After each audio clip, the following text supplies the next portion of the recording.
June 9th, 1987. 21-year-old Lee Han-yeol joined his fellow Yonsei University students in protesting the death of Park Jeong-chol at the hands of police interrogators. The police themselves defied the protest. Unlike in Gwangju in 1980, where the government fired live rounds into crowds, the police relied on tear gas, assumed to be non-lethal.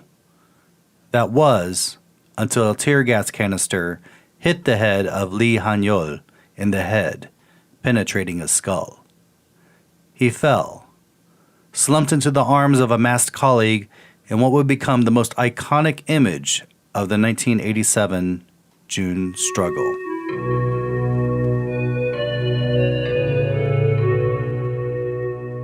And welcome to the Dark Side of Seoul podcast. This is Joe. And this is Sean. Greetings for us today. Okay, so this has been a topic we have. Gosh, this is such a good topic. Yes, it is. I will admit that before we did this episode, I still had kind of a history 101 background on this topic. I knew the general points, and I like that we're doing the episode so we could dig a little further. More appreciation, especially what's been happening around the world, America right now. These days, by the time this is released, we don't know what's going to be happening. Yeah, that's right. Yeah, but I think it's it's funny how this has become more relevant. It was not our plan. Right, when we decided to do this topic, it was Yeah. just like, hey, June's coming up. This June, let's talk about the June struggle. Yeah. And then Yeah, we have to be timely. Just a quick recap of where we left off. We had the Gwangju massacre in the early 80s, and then student protester, a member of a student activist group, Park Jeong-chol, died in police custody in this mysterious building in Seoul, where people who are suspected of being communist sympathizers, they go in, but they never go out. In fact, that was something. Actually, my wife said that this week. She was talking about that. It's kind of funny how my wife and our conversations tend to coincide with the topics of the show. She doesn't listen to the show because she's not interested in anything I do. More dark side of Joe. Yeah, I'm pretty sure she's just tired of hearing my voice all the time. Why would she want to hear it some more? Right. So it's kind of a coincidence because we even talked about K-pop superstitions out of the blue. I'm like, hold on, we just did a show on that. It's interesting. Yeah, and she had stuff to say about Sanulim, which featured in one of the bands we talked about in the K-pop show. Does she like Sanodim? Was it good stuff? Yeah, she's kind of like she's like they're kind of old. Like, I know. Yeah, she's like, I like compared to a lot of other music. She's like, I like some of their songs. Right. Yeah, they're great. Anyway, so Park Jeong-chol died under mysterious circumstances. The first autopsy said he died from shock in the heart, but then, the police pressured him to say, the person performing the autopsy, saying it was shock in the heart, but he refused and said suffocated due to pressure on the neck. That sounds a little familiar, doesn't it? Yeah. Oh my, I'm kind of nervous about recapping all this again. Anyway, yeah. So the news from the prosecutors went to a representative, and that was currently in jail for holding an anti-government rally, which the information then passed on to two prison guards, which passed on to the hands of the Korean Catholic Church, which passed on to the hands of a reporter. And this cadre of different elements of Korean society. I would say they're represented.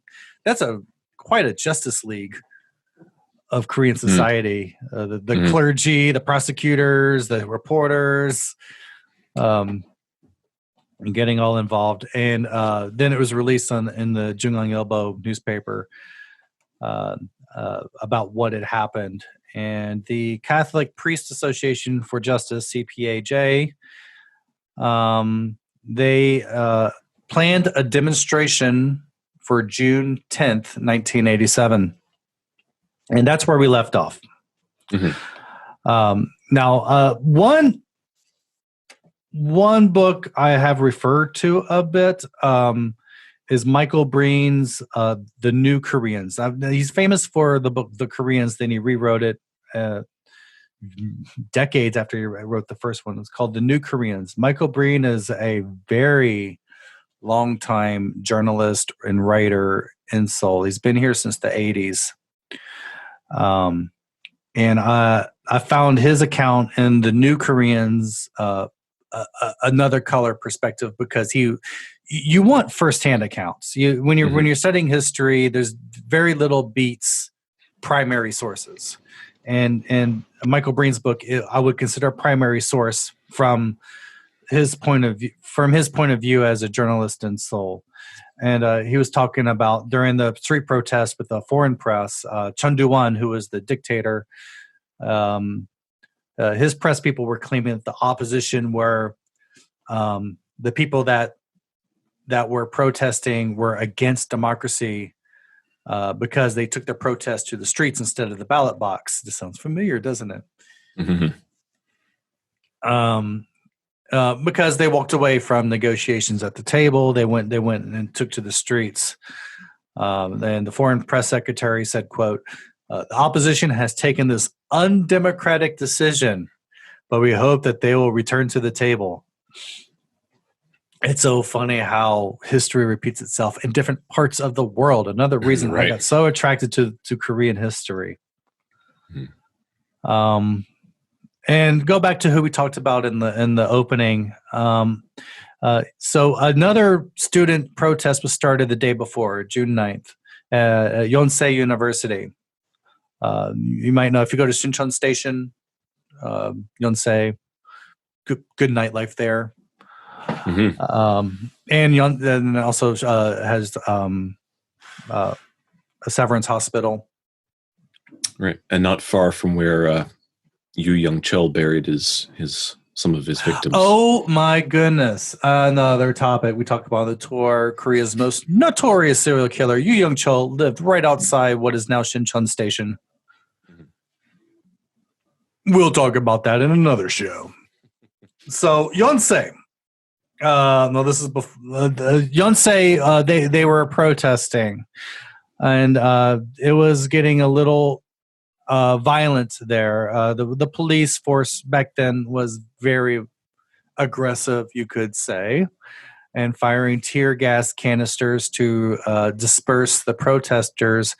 And I think they were doing it at almost point blank, because one of the tear gas canisters actually penetrated the skull of one of the students, Lee Han-yeol. And he didn't die right away, but he was hospitalized. And from then on, he became the symbol of the protest. I mean, at the beginning, Park Jeong-chol's death sparked the protest, but it was a small protest. But Lee Han-yeol's death at the hands of the police, just for peacefully demonstrating, that got the rest of the country up in arms. His funeral.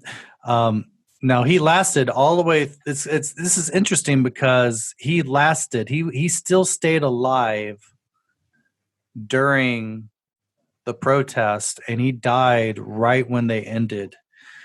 A couple of weeks. He died on July 5th. July 5th. Of 87. Mm-hmm. His funeral was 4 days later, and 1.6 million people participated in his funeral. That's amazing. That's like a state funeral. Yeah, he's now buried at the May 18th National Cemetery. Mhm.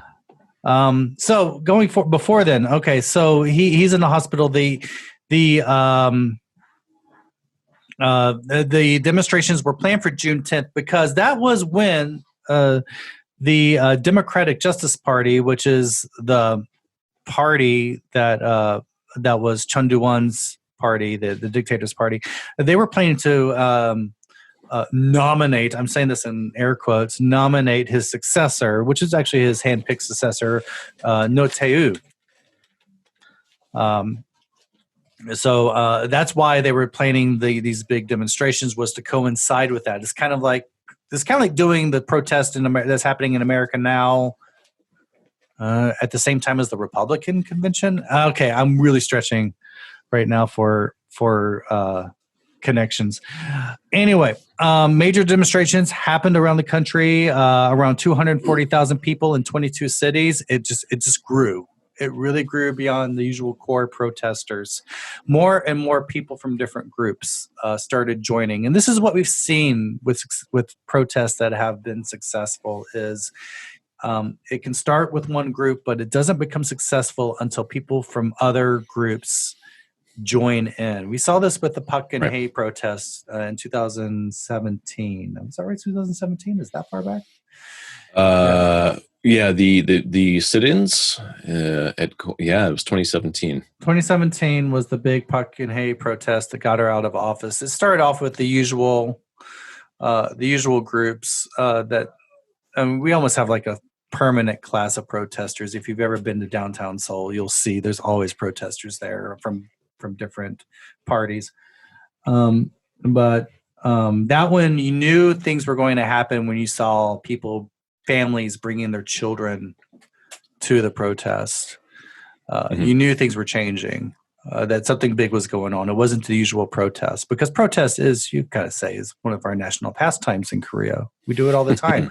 It's funny because we're so used to this. It's when I get people on the tours from outside Korea, and they act, not act, but they speak with surprise at seeing policemen in riot gear in downtown Seoul.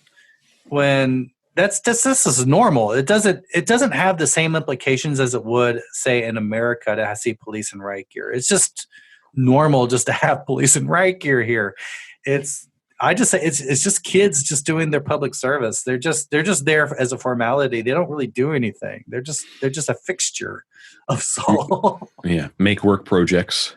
Yeah, they're not. It's not like Imperial stormtroopers are in Seoul. And back to Star Wars we go. Yeah. I think I want to say quick before we kind of pass this particular point in the history. One thing that really influenced the protesters in Seoul in '87 was the People Power Revolution in '86 in the Philippines, when they overthrew Marcos. Ferdinand Marcos. Yeah, that was because that was successful. And when Koreans, I've read a lot of reports saying that when a lot of Koreans saw that, they were inspired. That makes so much sense. I love this connections. Oh my gosh, you're right. Yeah, there was a huge influence on them. That's when I started, and I was in 6th grade when that happened. 5th grade. And that's when I started becoming more internationally aware politically, was when that happened, because I had a Filipina girl in my class, and I had a crush on her at the time.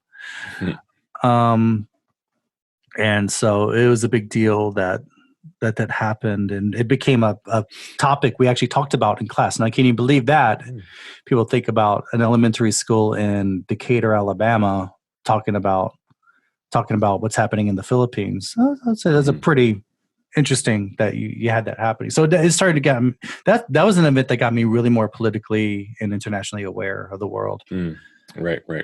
And I actually started getting into the news around that time, and Imelda Marcos and all that. All I remember is the Imelda Marcos and the shoes.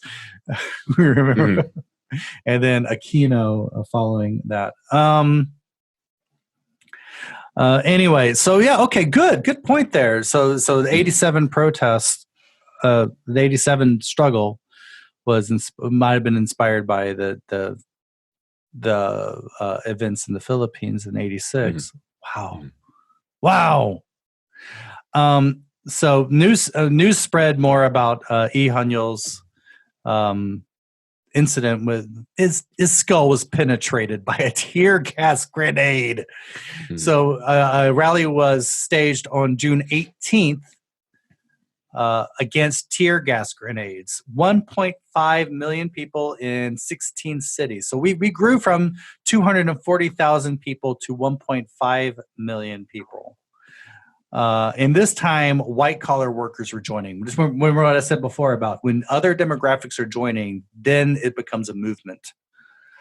And the white-collar workers were throwing rolls of toilet paper, which people in America with coronavirus, during coronavirus, are going, oh my God, the decadence. Stop wasting it. We're gonna have a ban on toilet paper on TPing houses this come this Halloween. Yeah. Then the next day, June 19th. Oh wow, this sounds familiar. Chundu-won mobilized the military, the army.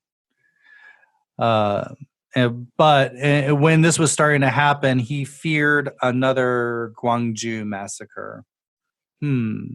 That he was trying to suppress for so long. He was like, okay, well, the previous one happened in Gwangju, which is kind of like in Korean eyes, Gwangju is kind of Podunkville, and it's Montgomery. It's it's outside the big influential spheres. So if it happened there, it could what happened in Gwangju you could easily cover that one up compared to actually doing this in Seoul itself, because that you actually had the foreign press based in Seoul.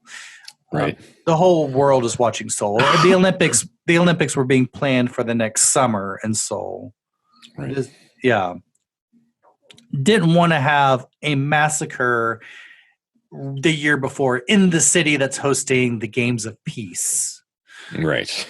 Would not have gone over well. Likely would have been canceled, I'd imagine, or one would hope. Or there would have been protests. I think that you see some countries just boycotting.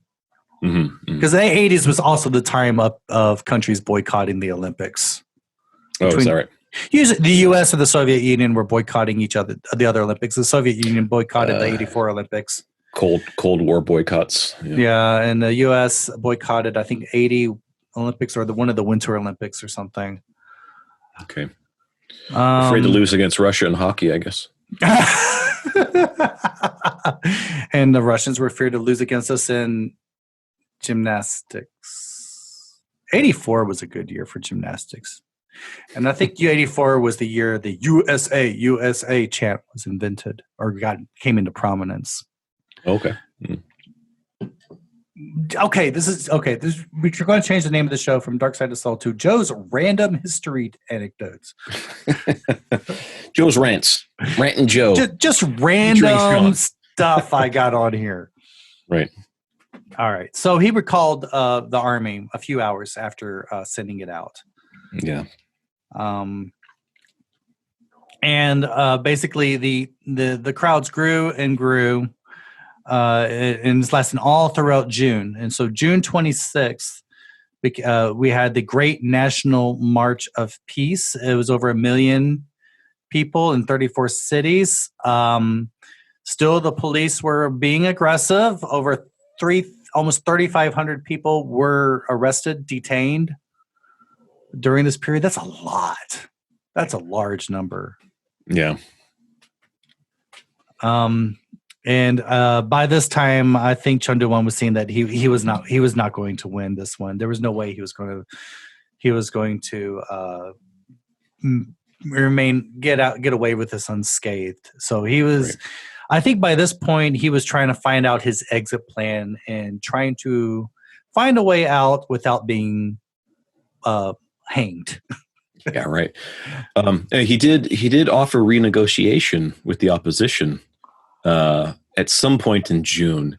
It was after June 10th when No Tae-woo was selected as the candidate to take over from Chun Doo-hwan.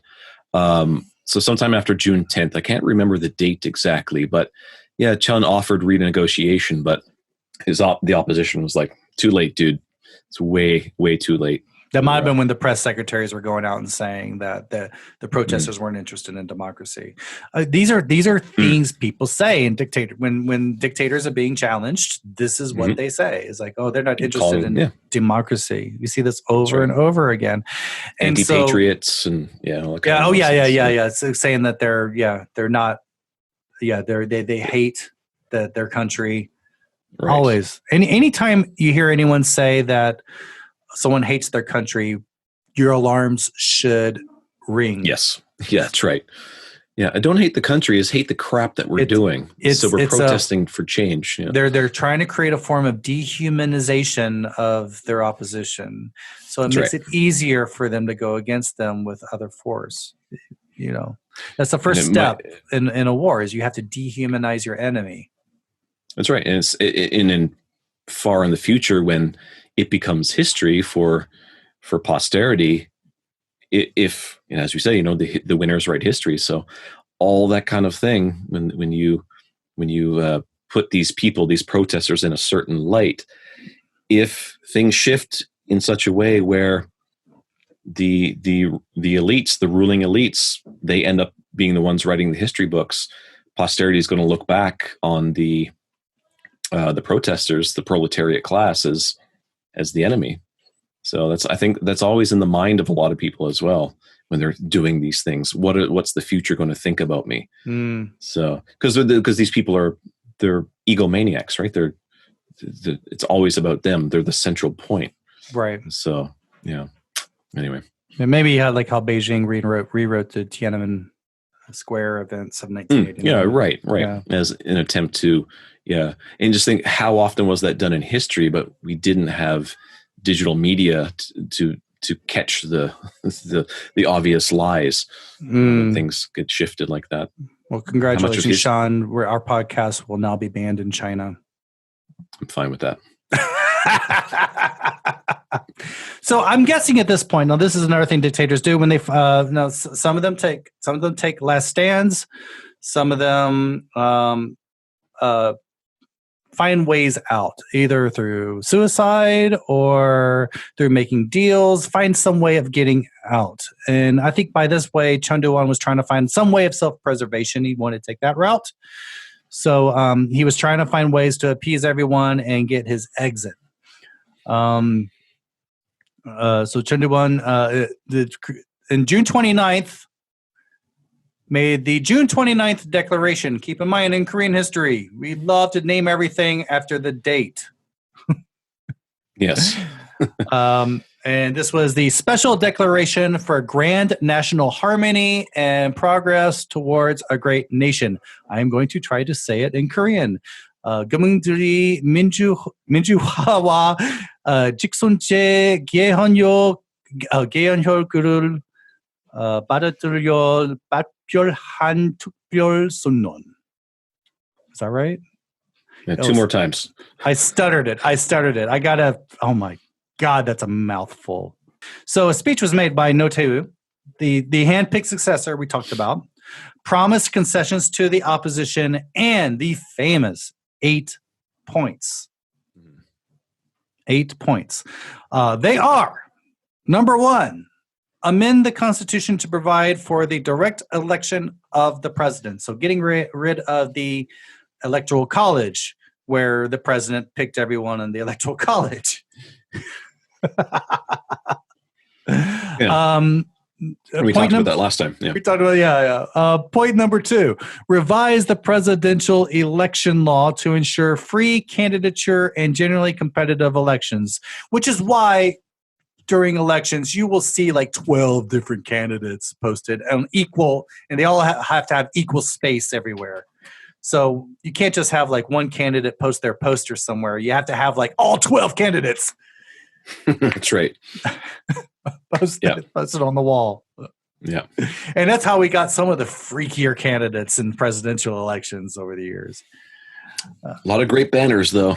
It's provided great. a lot of comedy. It's great. We should just make another show about that. It's just like political comedy is.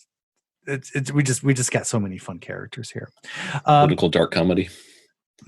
We could do that. Point number 3, grant amnesty to political prisoners, including Kim Dae-jung, who later became president of South Korea.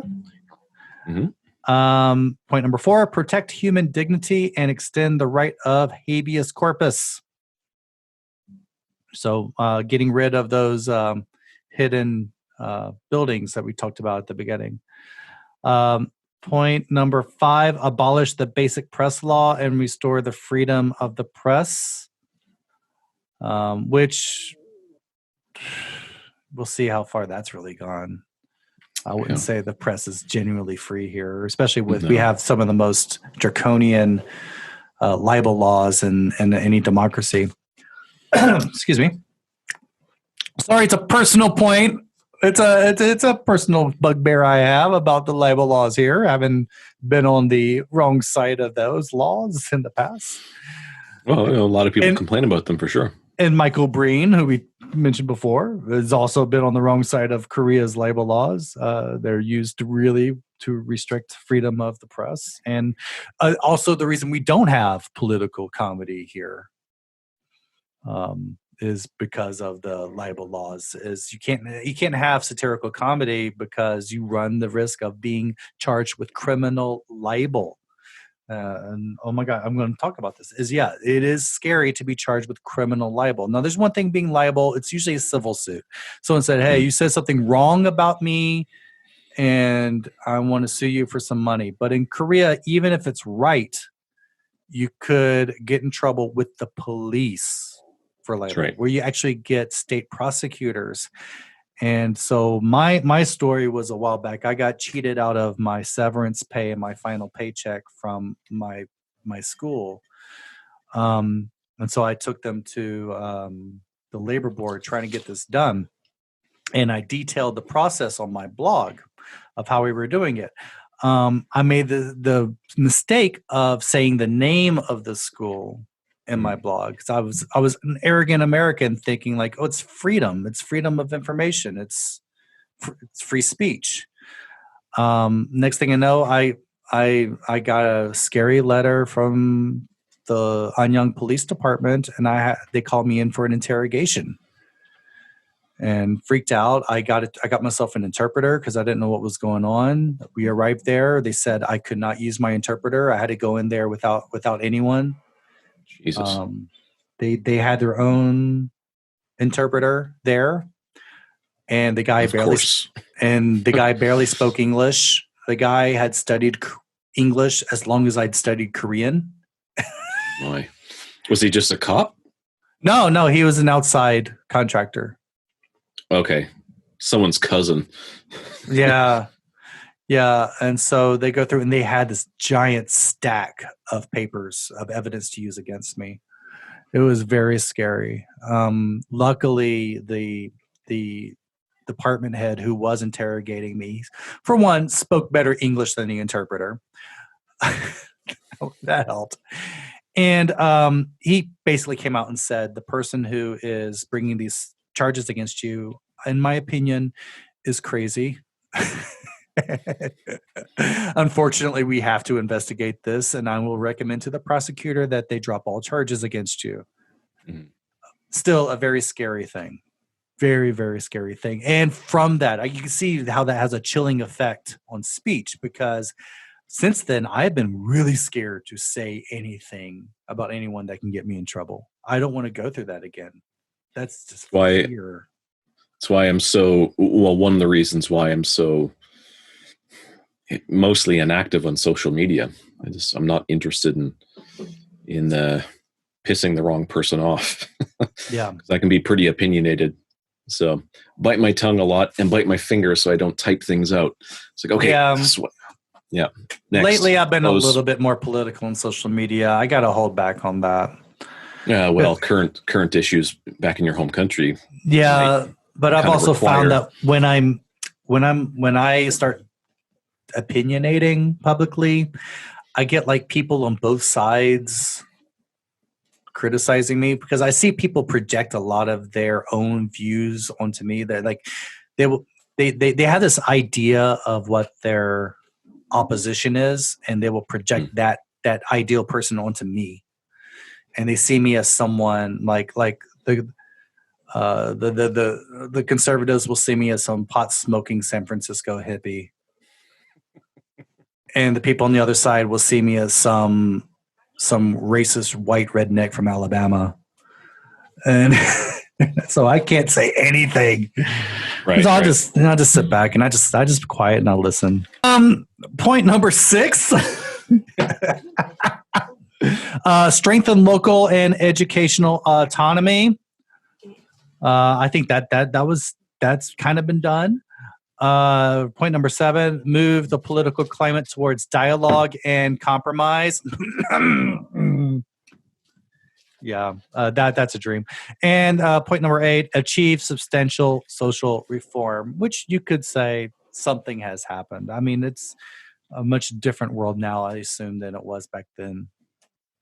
Even though we've had to go through many more movements and still many more, because I think a lot of the movements that have come out have much deeper meaning. It's more about social reform. I mean, people not just protesting a figurehead or like in 2008 American Beef. Right.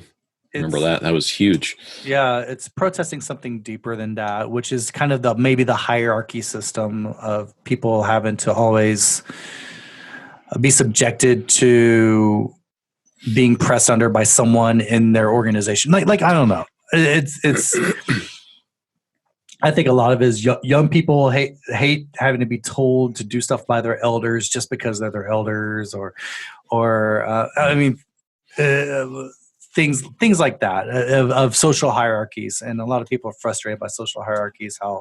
How and also things like people outside of the SKY universities being looked down on. Regionalism, regional bigotry, which is people looking down on people from Gwangju and Jeollanam-do. There are lots of big in Korea. Yeah, I think a lot deeper of people, issues, but people use protests to let out their frustrations. So the Lee Han-yeol protest, the Park Geun-hye protest, there was something deeper than that. Park Geun-hye was not just about Park Geun-hye. It was about people in her class that were used to cheat the system, because a lot of this came about because Samsung bought her aide's daughter a horse, so she can get an equestrian scholarship at some school, and that she was able to get into a school even though she wasn't that good of a student. Right. And how the class in power is able to perpetuate its position and power, which is kind of what's happening in America right now. It's people. Yeah, that's exactly it. Like the symbol of being able to not only just own a horse, but to do so you could enter an equestrian school. Well, on an equestrian scholarship, yeah. On a scholarship, right. There's such a disconnect from the common class there. Yeah, and that's when it really exploded. The Park Geun-hye protest really exploded when that news came out. Right. And there's a lot of class resentment in that one. Yeah, exactly. So not only is it the differences in classes, but like, as you said, the way she was able to get that horse and get that scholarship, it was complete scandal, a fraud. So it makes it even worse. Yeah. So by this time, June 29th, the June 29th declaration is made, which I would say that was a success for the protests. A few days later, July 5th, Lee Han-yeol dies. His funeral is 4 days after that. The aftermath of this is No Tae-yu was still elected president, but likely was elected because the ticket was split in the opposition side. Kim Young-sam got 28. No Tae-woo got 36.6% of the vote.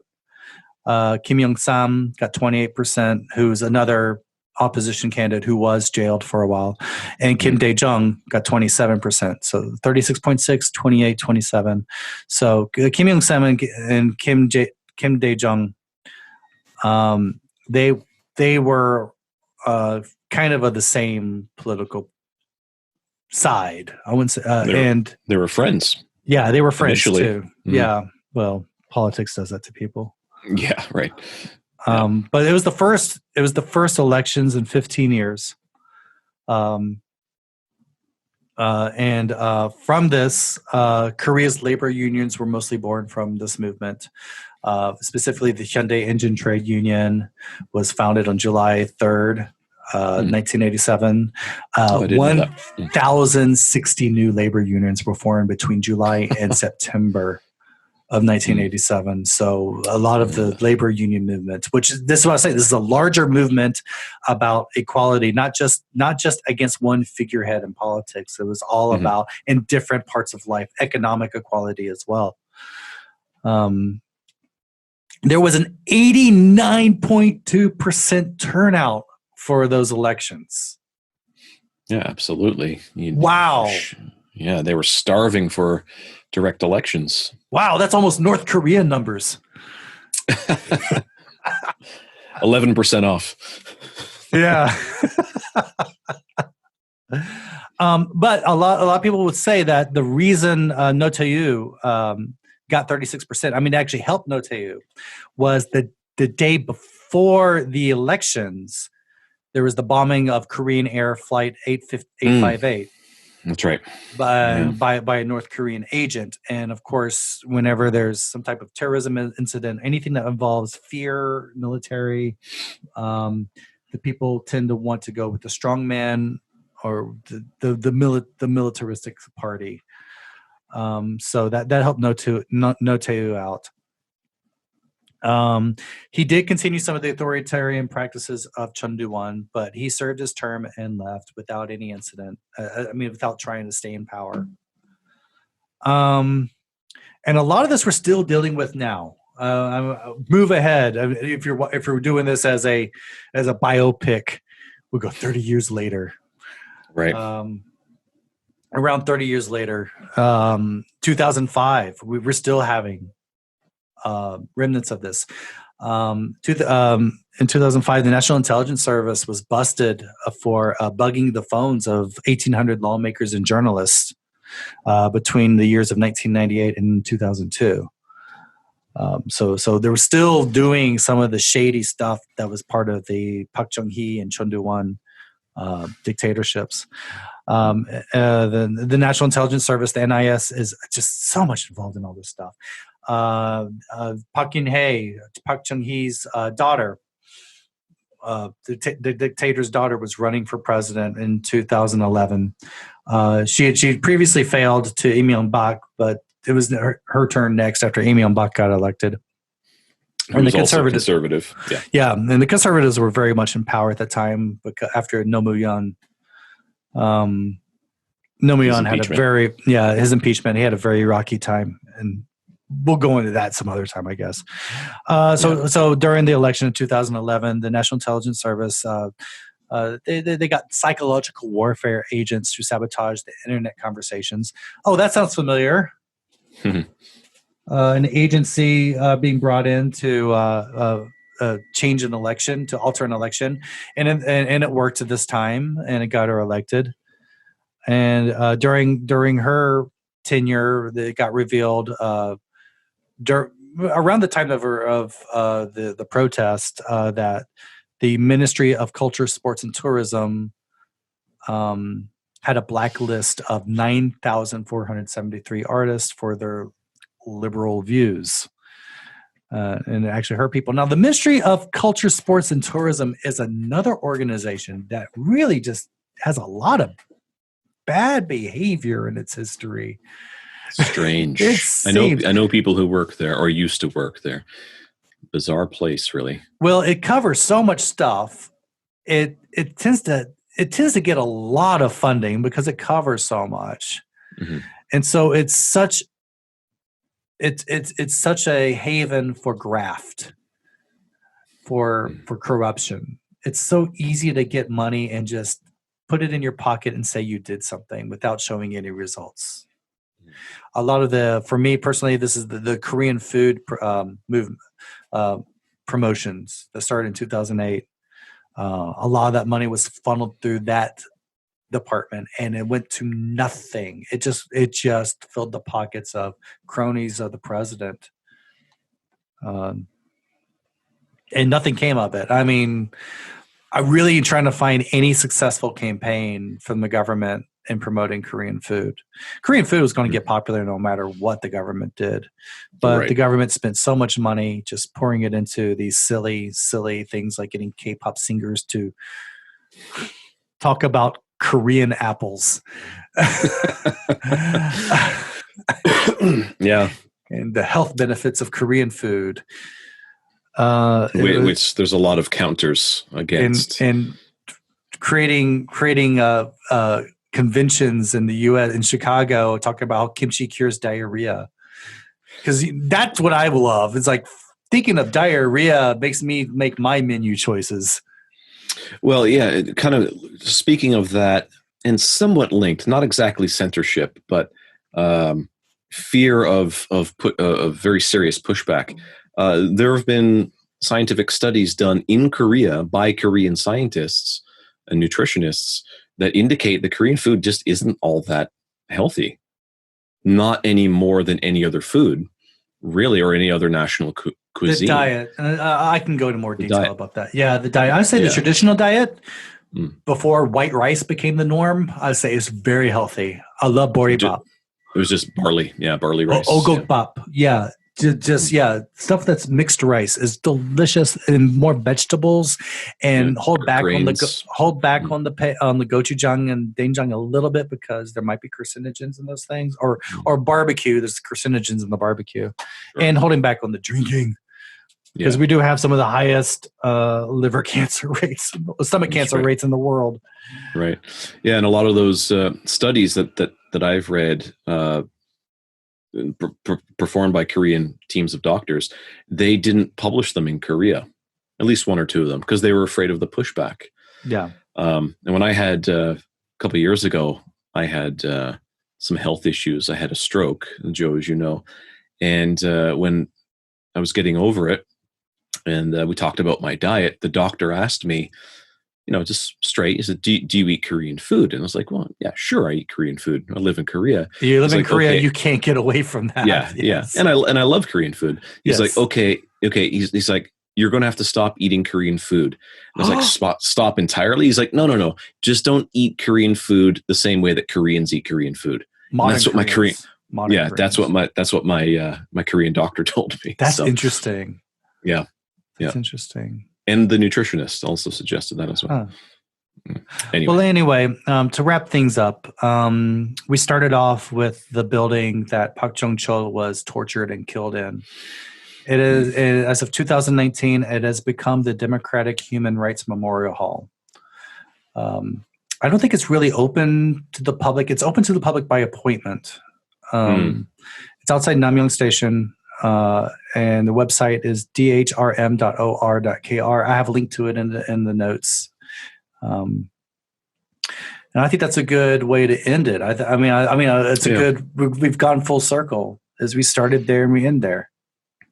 Yeah, and I think if I could say something just to kind of cap it off as well, and this is something again that we've said that we're going to talk about in the future. We're going to talk about more uprisings in Korean history.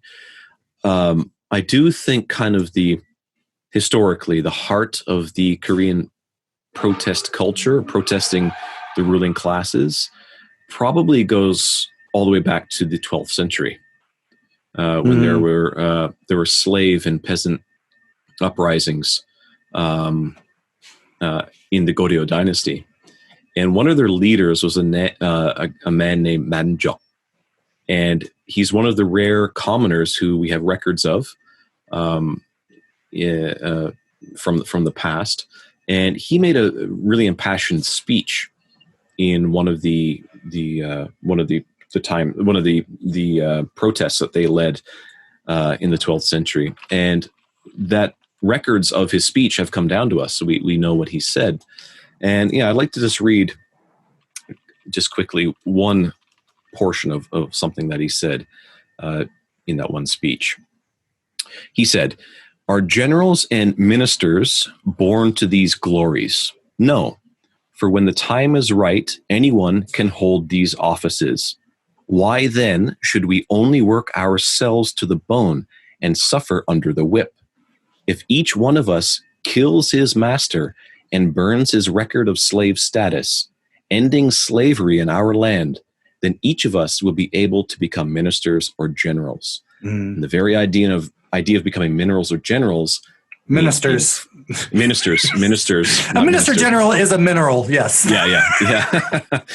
But the very idea of becoming ministers and generals means being free in that time. So, anyway, they just wanted more rights.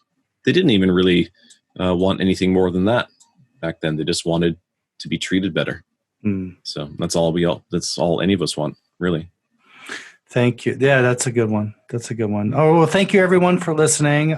Also, we should promote our tour. We run the Good Dark Side of Seoul Ghost Walk. We're in summer now, and interesting in Korea, this is the time that you do horror stuff because it's a natural form of air conditioning. We also like to thank Sodak-san, which you can find as Jeju Digital on Bandcamp, for our music. And also like to thank our top tier patrons, Angel Earl, Joel Bonomini. He taught me. Jamie Staley and Sharon Cullen. Thank you so much for being our top tier patrons. You too can be a patron for us on Patreon at patreon.com/soulpod. At patreon.com/dark side of soul. Starting at just $5 a month, you can get a lot of extra content, and this is very good content. I mean, our patrons, they're sticking around with us because they really like this content, and it's good. It's good. We get weird tales of Korean lore. Sean does weekly, extra ghost stories, extra folk tales, and you also can get some extra music and a lot of other goodies that we're always. We have stuff planned. If we reach a certain amount, we have a goal. We have a lot of stuff planned to do in the future. Yes, we do. If once we hit a certain thresholds, we have a lot more planned. And this is much bigger. This podcast is just the bit that's the surface. Mm-hmm. And we're planning a lot more deeper into this. And we would love for you to join us in our movement. Oh, is this a movement now? No. I'll meet you at the protest tomorrow. Yeah. Oh yeah, we are. But yeah, I do think like we're actually getting quite the group now of Korean history and folklore and supernatural, just all these enthusiasts of Korean culture. We're getting all you guys together, and this is so much fun. And the more you guys join us, the more we can do together. It's really fun. So thank you so much for joining us on the Dark Side of Soul podcast. Share it with your friends. Please give us a review on iTunes if you're listening through that or wherever you're getting it, because that helps us a lot. Mm-hmm. Until then, stay spooky. Good night.